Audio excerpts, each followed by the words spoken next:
attending us. No problem. So we're recording our volunteer mission roundtable today for our 3 chapters represented, so that those who weren't able to join us will be able to listen in and hear some of these wonderful updates that we have for you. So on the screen, you can see who you will hear from. Obviously, you've already heard from me. And then we have Taco from Arkansas, Chalet from Heart of America. And actually next up, I am going to turn it over to Kirsten Dickens, our Executive Director from Arkansas, who will give you some updates about some of the work in our other pillars. Kirsten? Thank you, Sarah. It's so great to be with all of you today, and I know I speak for our entire region when I say that you are the reason we are able to move our mission forward every day. So thank you for that. So as Sarah mentioned, I just wanted to give you all a few brief updates on our advocacy, research, and fundraising efforts. It's been an interesting time of the year, as I'm sure it has been for each of you. So we're excited to bring you these updates. So first, advocacy. The power our volunteers as advocates display continues to move our mission in monumental ways. Congress is listening. Just recently, the Senate Appropriations, Labor, Health, and Human Services, Education, and Related Services Subcommittee, phew, I got through that one, led by Chairman Roy Blunt from Missouri and Ranking Member Patty Murray from Washington, proposed the AIM advocated ask of a $354 million increase for Alzheimer's and dementia research at the National Institute of Health for the fiscal year 2021. The subcommittee also included $15 million in funding to implement the BOLD Infrastructure for Alzheimer's Act and a $5.5 million ask for the Healthy Brain Initiative at the CDC. If signed into law, total annual funding at the NIH for Alzheimer's and dementia research will be $3.1 billion. So truly amazing. This is great news coming as, you know, the continuing resolution, which is funding the government at current level, is set to expire this month, December 11th, or I say this month, next month, just a couple of weeks this year. So really great things happening on that front. Now let's talk about research. As you all know, the association is the largest nonprofit funder of Alzheimer's research and is committed to accelerating the global progress of new treatments, preventions, and ultimately a cure. And Region 6, which is Missouri, Kansas, Arkansas, and Oklahoma, we've actually had 98 awards that have been given between the years of 1993 and 2020. And 16 of those awards are still active. And that's a total of $33.6 million. And of that 33.6 million, 14.6 million is still active. And looking further than just our region, current research funded by the association, there are over 590 active projects in 31 countries, totaling more than $208 million. And this is such an exciting time in research if you don't follow it in the news. But, you know, there's so many things happening. You may have seen that Biogen is seeking FDA approval for its drug aducanumab. We've never before been this close to approval of a drug for Alzheimer's that could actually change the progression of the disease, not just the symptoms. So just really amazing to be at this point in research. So whether it's advancement of drug therapies like this one or advancements in our understanding of prevention of Alzheimer's and dementia, the acceleration of this science is developing really quickly, and it moves us one step closer to our vision of realizing a world without Alzheimer's and all other dementia. Lastly, how have our fundraising efforts been affected by the pandemic? You know, we've had to make some hard decisions this year, and we weren't sure what things were going to look like in the beginning. Our events and our efforts needed to be approached in different ways. But as you guys know, Alzheimer's didn't take a hiatus and is still not taking a hiatus during COVID-19, and neither are we. Many of our constituents are at higher risk when it comes to COVID-19, and we know that our volunteers and participants appreciate our commitment to keeping all involved healthy and safe. So the pandemic changed how we walked, but it didn't change our need to walk. As you know, Walk to End Alzheimer's is our largest signature event. And so with the dollars raised, the Alzheimer's Association can continue to provide care and support to families during these difficult times while also advancing critical research towards methods of treatment and prevention. So this year's Walk to End Alzheimer's was literally everywhere. And it was exciting to see time-honored components of the Walk to End Alzheimer's replicated, even if they were replicated in different ways. On Walk Day, we had our opening ceremonies happening for each walk online, which featured local speakers and presentation of promise flowers to honor the personal reasons participants joined together to fight in the cause. Participants were also able to enjoy drive-through Promise Gardens this year and were able to share their stories and photos on social media and connect through our new Walk app. In Region 6, there were a total of 49 walks in cities and communities across our 4 states. And so far, through the help of volunteers like you and our corporate and community partners, we have raised an astounding $3.9 million and are poised to reach $4.2 million by the end of the year. It's just really incredible.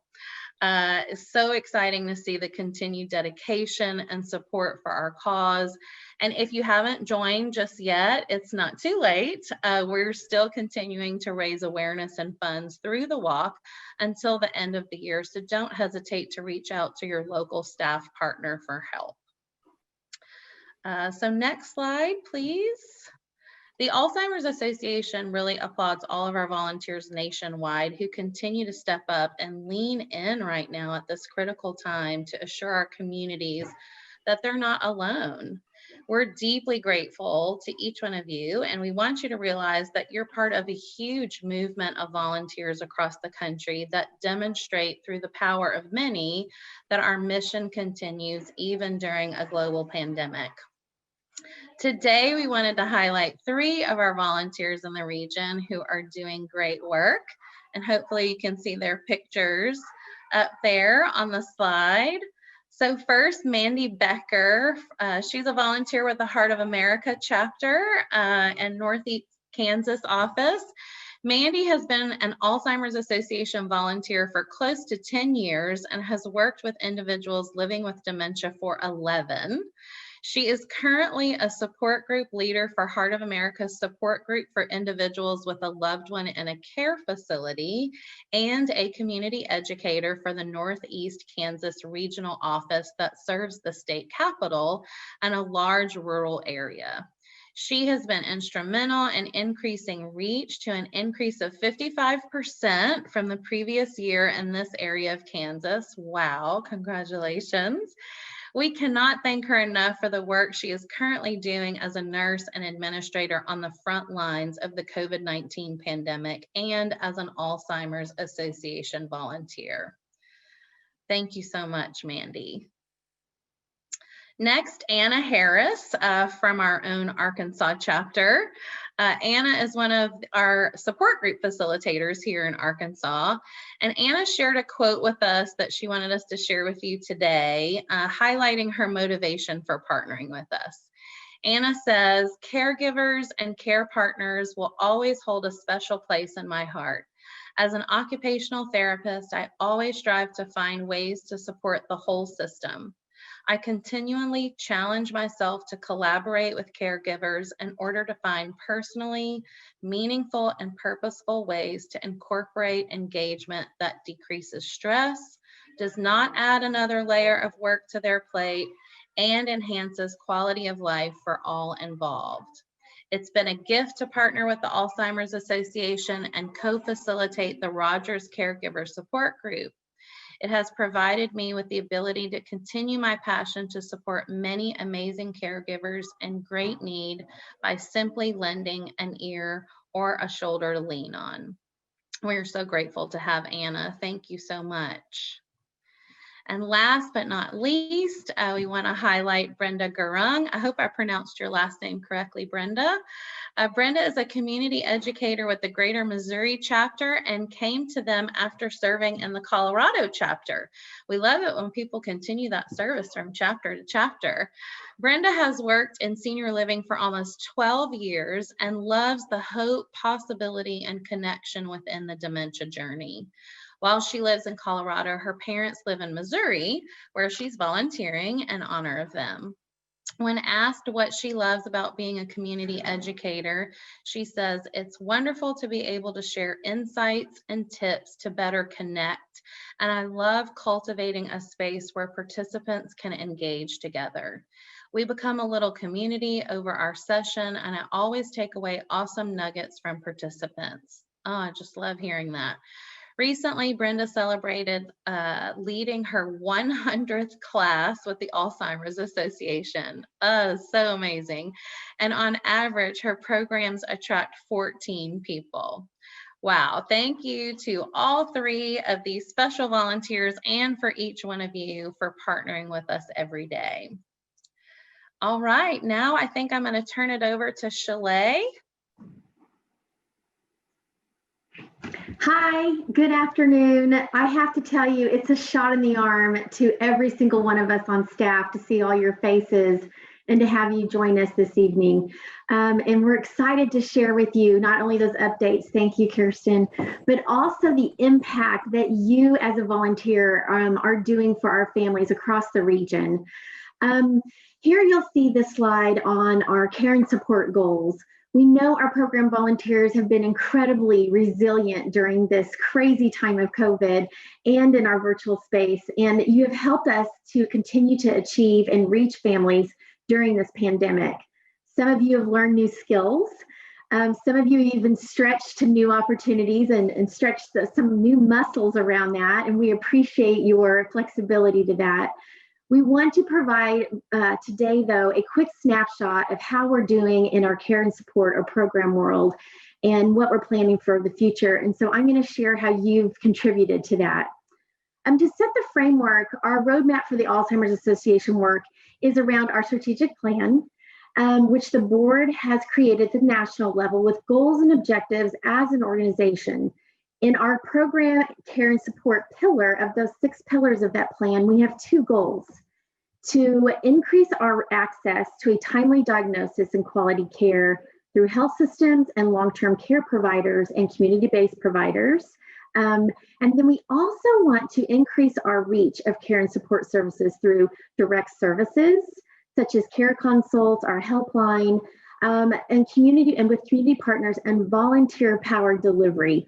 We cannot increase our reach if it wasn't for you. And so we applaud you for helping us make that impact.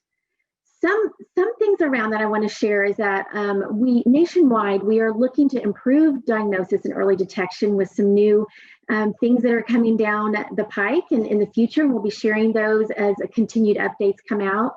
We're also working with long-term care providers nationwide to improve quality care for those in our residential settings. We came out with COVID recommendations that we recently have shared with some of those partners as well. We're pleased to introduce a new online professional caregiver curricula that aligns with our dementia care practice recommendations. We believe this has a real opportunity to shape quality care, and we'll share more about this program as it launches in the near future.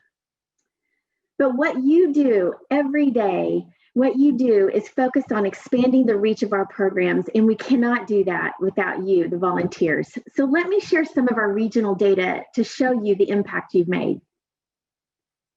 Next slide. Thank you, Lindsay. So in Region 6, since March 1st of this year, yes, we have been here that long in the virtual space, probably around March 14th, 15th, and we all pivoted pretty quickly in this region. We came together collaboratively, and we knew that we wanted to get our support groups and our programs available to our constituents quickly, and you all helped make that possible. From that time frame that you see there, from 3/1 to 10/31, we've had a total amount of online programs of 888 programs delivered in the region. Those total constituents served were 5,393 people. I think that's really significant. The total volunteer delivered programs has been around 80%. So every one of those programs that we've delivered, whether it's educations or support groups, 80% of those have been delivered by you here in the region. Our education average attendance has increased for quite a few of us, even still, which is around 13 and a half people. Our education volunteer delivered is around 66%. We know we could do better than that, and we'll talk about in our breakout sessions how we can increase that. But we're on the way up, and we really appreciate that percentage as well. But support group average attendance is about 2.86. It was a little higher at the beginning of our pandemic and virtual space, and we know that's a result of localities open, some people returning to work. And we'll talk about some of those issues, how we can help increase that as well in our breakout sessions.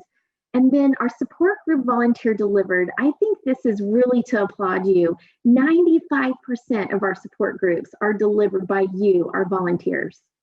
Next slide, Lindsay. Thank you. So let me highlight again our region and national successes. Nationally, in that time frame from 3/1 to 10/31, we've delivered 23,733 online programs, and around 125,000, sorry, I couldn't see my slide, 977 have attended. That's like a small rural town in some of our places.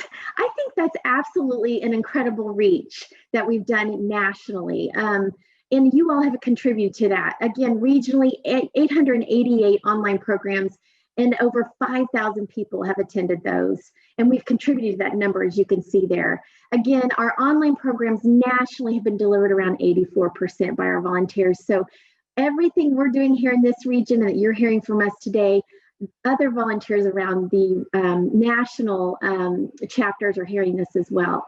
So kudos to you. Thank you for all you do. We love seeing these numbers. It tells us the impact that you're making. Thank you, thank you, thank you. Next, I want to pass it to Taco to talk about our program volunteer community website. Hello, everyone. Good afternoon. Thank you again for joining us. I'm Taco. I'm the program director for the Arkansas chapter. So let's do a quick recap on how you all are using and utilizing the Alzheimer's Association program volunteer community. Since our last roundtable, I'd like to do a check-in with everyone, and we can do this check-in if you'll look to, we can do it in a fun way. If you'll look to the bottom portion of your screen in Zoom, you should be able to hover down at the bottom of the screen and see an icon that says reactions. So here's the big question. How many of you have visited the online community? Of course, it's an online community where we share our training, resources, and it's a way that you can get support in your role as a program volunteer. So let's take a look at that reactions button. Give me a thumbs up if you've had an opportunity to log into PVC, as we love to call it. And let's take a look and see how many folks have already utilized that. Okay, I see quite a few thumbs up. Great, great. Well, thanks for giving me that feedback. If for those of you who are joining us today who have not had an opportunity to log into our program volunteer community, I encourage you to work with your staff partner to log in, even if it's for the first time, and take a look around. It's a great place that our volunteers are able to gather together to discuss common topics, even do a little troubleshooting. Sometimes we just have burning questions that we think we're the only person in our role that's experiencing something, and PVC gives us a great opportunity to check in with others, just to do some troubleshooting or to share a unique resource that's been successful in your own chapter.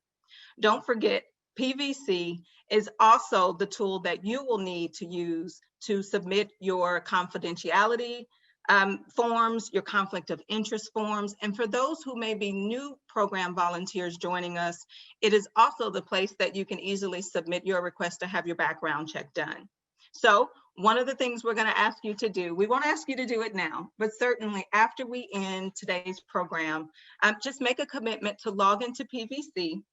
check your settings in PVC to make sure that you're receiving emails, messages, and really important announcements that are posted there, because sometimes we are able to get information more quickly to our entire community through PVC. So make sure, if you haven't done that already, and you can quickly and easily navigate through that to check your settings and your email preferences. Okay, so just make a note today to go in. If you're thinking right now, I've never gotten an email, I've never seen a post coming to me through PVC, it may be because your email settings just inadvertently are set that prevents you from being able to get those emails and those important announcements. Okay. So now let me have Sarah tell you all about an exciting virtual volunteer opportunity that's coming in 2021. Sarah. Thank you, Taco. We're excited to share with you today more information about our Community Leaders Summit. Last January, we had about 1,500 volunteers and staff that gathered in Orlando for our newly kind of renamed and rebranded Community Leaders Summit. And it's an annual opportunity for us to get together across pillars to really move our mission forward and lay the groundwork for an exciting year ahead. So we're looking ahead, and we definitely want to keep our staff, our volunteers, most definitely, as well as our constituent safe and healthy, especially as we continue to see the surge in the COVID-19 pandemic. So this year, this is going to take place completely online. And the good news is that by having it completely online, we're able to open it up to such a wider population of people. So everyone on this call today and everyone who's not able to join us and volunteers for the association will be able to join us at our Community Leaders Summit. I did a quick scan through our attendees today, and I don't think any, at least from our Greater Missouri team that were able to attend in January are on the call to share their experiences with us. But we're really excited to open this up. And for our volunteers that have attended, we just really hear how much it energizes their work and how much it helps to fit the pieces of the puzzle within our mission together. So how programs and development and policy really all work together to really move the mission forward and improve our mission and improve our movement towards achieving a world without Alzheimer's disease. Some of you may have seen that we actually put a survey out. We're past our due date for that at this point. But hopefully you provided some feedback on how to make this the best experience for you as our volunteers. Because while we certainly wish we could be face-to-face, we definitely want to make this virtual opportunity meaningful and get as many participants as possible. So keep an eye on that email, keep an eye on the program volunteer community as we will begin to share more information about our 2021 Community Leaders Summit. We'll be able to share that information about registration and some of our agendas and keynote speakers so that you'll be able to join us and make plans to do so. And I think that's it on that topic. We are going to move into our breakout sessions actually at this point. So what we're doing is, as we've renamed everybody, and I think, Lindsay, we may have a couple of folks who, by their names, we weren't quite able to tell which chapter they went with. So we'll definitely work with those individuals today to get you in the right room. But we're going to break out into chapters, have some chapter level discussion, have some chance for questions and answers, and also just really think about and put some strategy behind how each of us can do, continue our good work and expand that work to expand our reach during this time where we're still virtual, and how we can creatively work together to do that. So Lindsay, any guiding suggestions as we move into our breakout rooms? I think Taco can start to separate some of the people who we were sure about. If those of you who don't have your chapter next to your name, if you know how to rename yourself, please go ahead and do that. Otherwise, maybe put in the chat which chapter you're in, and we'll make sure to get you in the right groups. And if for some reason you get put in the wrong group, let us know that, and we'll get you shuffled. Okay. Okay. 3, 2, 1. Everybody back? There we go. So I know we had some good conversation in the Greater Missouri room, and I hope you all had some good chats there on Heart of America and Arkansas as well. And so I think we just want to take a few minutes. We want to be sure we get you out on time today, but would love to, hear more about sort of your thoughts around how we can increase that reach, right? We talked a lot in our breakout around, thinking of different and creative ways, in the area of Zoom and pandemic fatigue, that we can get people re-excited about joining us in our virtual programs.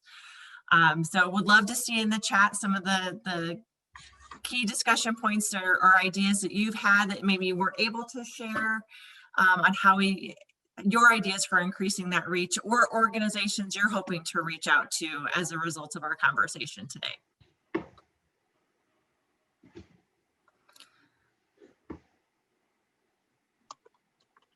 So since I can still see my chat, we talked about, we had some ideas around, kind of piggybacking maybe on some events that were happening, like, so whether it's, food distributions or flu shots or things like that, where we could provide information and informational resources as part of a handout, maybe at some of those community events, even if we can't be there in person. That was an idea that came up. I love that we're like, and I say this for my peers, Taco and Chalet, AARP came up, and we're all still trying to figure out, and we'll continue to work on cracking that nugget, because that would be such a wonderful collaborative opportunity to work regionally there. Let's see what else we've got. Someone did just chat in from Greater Missouri. Can I, as an educator, have access to know who is hosting my upcoming events? Yes. So that's actually, yes, this is a short version. And that's actually one idea that we kind of brainstormed a little bit. And, this is fresh on my mind today as we talked about it, certainly in the Greater Missouri chapter, but trying to see if we can get maybe some of our walk sponsors to kind of adopt one of our programs and push it out through their channels, and then kind of give them a shout out at the beginning of the program to say thank you for, for those of you who work with XYZ home care, we're so thankful that you're able to join us today, just to kind of give them a little bit of a shout out, not quite as formal as a sponsorship, but absolutely we'd be able to get that information for you. Oh, adult day program audience, right? And really using our long-term care community connections to our advantage, because all those families that have loved ones in those communities also have circles of influence outside of their community.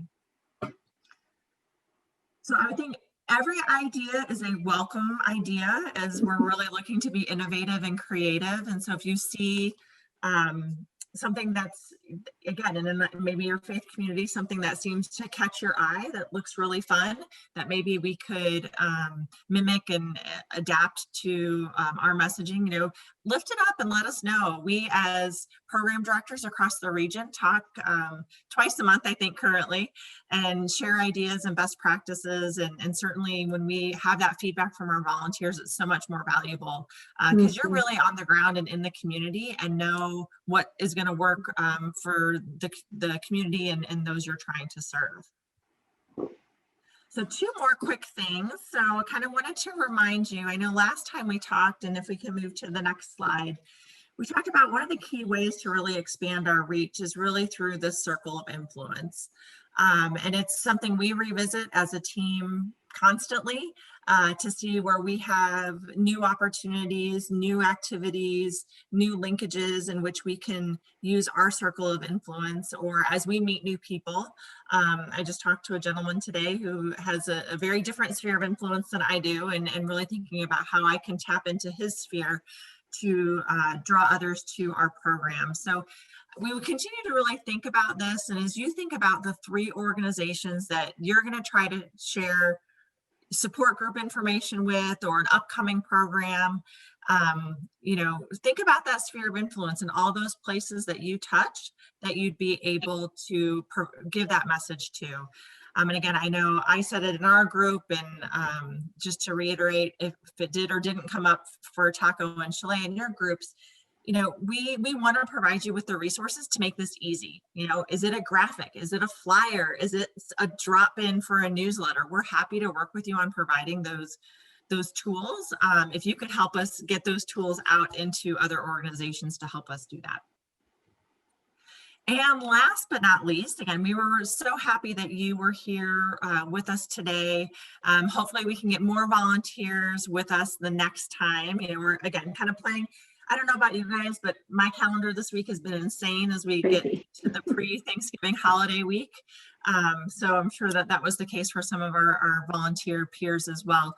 But wanted to definitely let you put this on your calendar. So December 1st at 3, our National Home Office President and CEO, Harry Johns, will be addressing our 4-state region, so Missouri, Kansas, Oklahoma, and Arkansas. And it is an opportunity for our staff, our board members, and our volunteers to come together and hear directly from him and have a chance to give him some Q&A in order to just keep you updated on the mission, what we look like virtually, and as we launch into the calendar year of 2021. So we hope you can join us. We'll share this registration information again. I know I think we've sent it out once, but I will say also registration is limited. So please register if you know you can attend, and also register early. But if you're not sure, and I just say we've got a limited group in 4 states, but definitely would hope to see many of your smiling faces there at that opportunity to hear straight from Harry. He's always such a joy to talk with. So, and I think, we've got a couple minutes if there's any burning questions before we dismiss folks, or Taco and Chalet, anything else from your vantage point? Sarah, we had an interesting conversation about barriers, in the virtual space. And we have a social worker from the VA that was a volunteer for us, that was in our chat, our breakout room. And she talked about how they're bringing technology to break down those barriers to veterans to be able to attend some virtual educations and virtual opportunities, for whatever subjects that the VA is offering. So I don't know how that gets some brains tickling about, what we could do around barriers, because I know all of us have rural areas that we could and need, to address, to reach. So it might be helpful. I got a question in the chat. Do you guys know if the December 1st meeting will be recorded? I can't remember if they said it was or not. My guess is yes. Yes, Kirsten, probably. I was going to say, I would assume yes. I don't officially know that answer, but that is definitely something that we can confirm and follow up with you on. If not recorded, we can definitely share the key messages and any Q&A.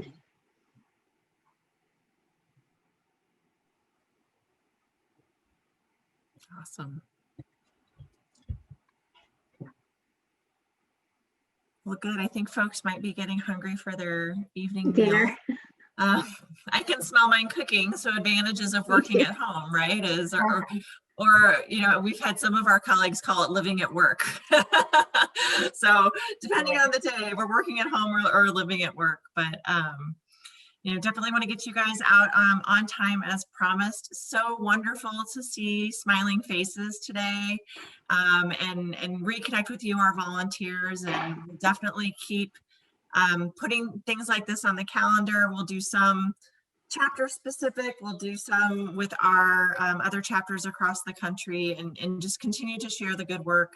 And thank you all for adapting with us and working with us and helping to keep us energized. And if you're feeling you need that shot in the arm and that energy, please be sure to give us a call, and we'll do everything we can to help re-energize you, because we definitely need you in this fight. Yep.